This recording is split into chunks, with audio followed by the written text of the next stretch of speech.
Driver असणाऱ्या अर्थातच विहांग जाधव, जो मागील अनेक वर्षे ही जोडी पळवत आला, प्रत्येक मैदानावर गुलाल घेणारी जोडी आहे, पण बऱ्याच वर्षानं फुटल्यानंतर आज एकत्र येत आहेत. बघूया आज काय करतात.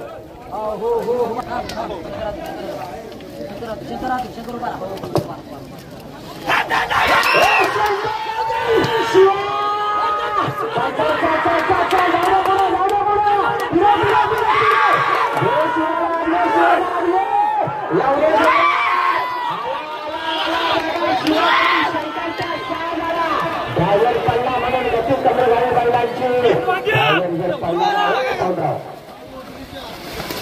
ड्रायव्हर पडला नसता तर जोडी तावा